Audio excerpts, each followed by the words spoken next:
Olá, alunos do curso O Segredo da Flor de Ouro. Essa é a aula número 2.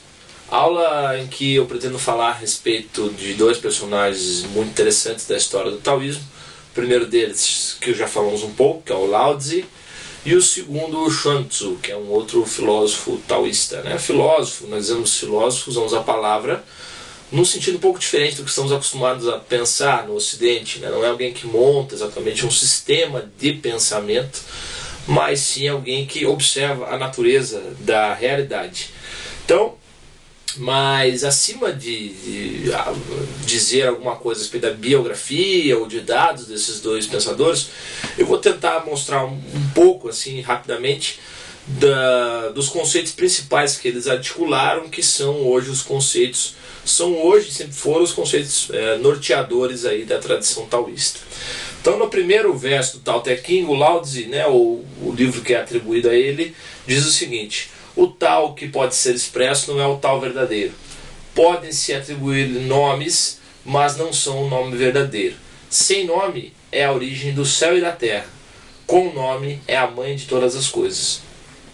Não sendo, podemos contemplar a sua essência. Sendo, apenas vemos sua aparência. Ser e não ser emanam da mesma fonte, ainda que tenham nomes diferentes. Ambos são um mistério, e nesse mistério está a porta para toda maravilha. Bem, um verso muito importante aqui nesse... A gente pode ler o Tao Te Ching mais ou menos como se fosse uma espécie de uns mantras, ou de um versículo, que nós podemos pensar verso a verso, linha por linha e palavra por palavra. Ou seja, a gente não lê como se fosse uma história, não lê como se fosse um livro, a gente vai lendo pausadamente, meditando a respeito de cada passagem. Uma passagem aqui diz o seguinte: sem nome é a origem do céu e da terra. Nesse caso, o Lao Tse está falando de um conceito que também foi trabalhado pelo Chuang Tzu, que é Wudi. O Wudi é o conceito de não existência, ou a origem sem nome, o vazio.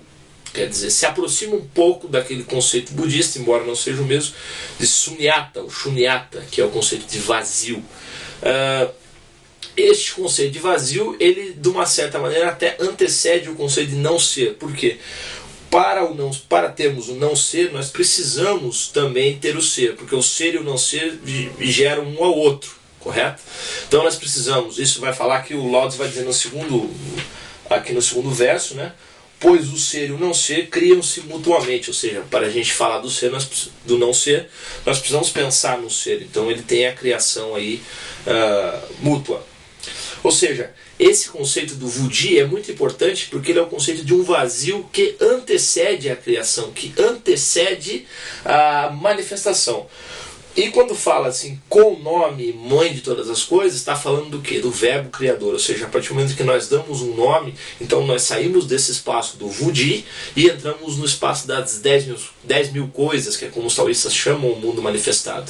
Tá? É claro que isso também ele tem uma analogia direta com o ser humano. Então, quando, por exemplo, nós praticamos uma arte marcial taoísta, nós também trabalhamos com esse conceito de Wudi, ou seja, que é a gente poder esvaziar, de uma certa maneira, esvaziar temporariamente um pouco os pensamentos para poder acessar esse vazio primordial, ou seja, ir àquilo que antecede até mesmo a não existência. Como que uma coisa pode anteceder a não existência? Essa é uma compreensão que só vem através do processo da meditação. Não é uma compreensão, isso é muito claro nos filósofos taoístas, não é uma compreensão de discurso, Ou seja, a gente não pode fazer uma análise assim para tentar esmiuçar esse mistério. Então, o Wudi é aquilo que nas tradições, por exemplo, nas tradições nativas, dos indígenas, por exemplo, é chamado de Wakantanka, ou Wakantanka, grande mistério, ou seja, grande, insondável, aquilo que é insondável. E aí, em diversas tradições, a gente pode encontrar algo semelhante. O segundo conceito é o conceito de Chi, ou Ki.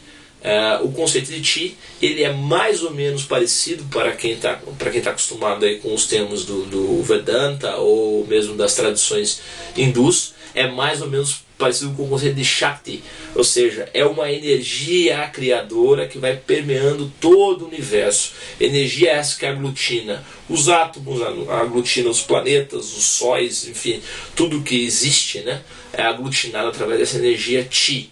Ou seja, essa energia é a energia da manifestação. Tudo que se manifesta através do Chi, ou Ki. Tá? Então, o homem, como é também na tradição taoísta, assim como é na tradição dos hermetistas, é um microcosmo, ou seja, reflete a ordem maior das coisas, também é criado através do Chi, e tudo dentro do homem depende do Chi para sobreviver. Então tudo que o homem precisa fazer, pensar, tudo que imagina, tudo que deseja, tudo que pensa, tudo que raciocina é uma manifestação do Chi. Ou seja, é a partir do conhecimento ou da observação dessa energia que o homem pode começar a trabalhar com esse processo de transformação energética, o processo de transformação da consciência, porque em última instância a consciência humana é uma manifestação do Chi, e é através da sublimação do Chi, ou seja, da transformação dessa energia do Chi, é que nós conseguimos chegar até esse estado do Vudi, que é o estado do vazio. Não é nem chegar a maneira de dizer, porque não é chegar em lugar algum, na verdade é só um retorno ao estado original, que dentro do plano de manifestação dá a impressão que nós estamos chegando, mas de um certo ponto de vista nós nunca fomos a lugar nenhum. Então esse é mais um paradoxo também que está presente tanto na filosofia do Lao Tzu, que ele fala da fonte criadora, quanto na filosofia do Chuang Tzu. Vuti e Chi são dois termos muito importantes da gente entender para poder avançar na compreensão da meditação da flor de ouro.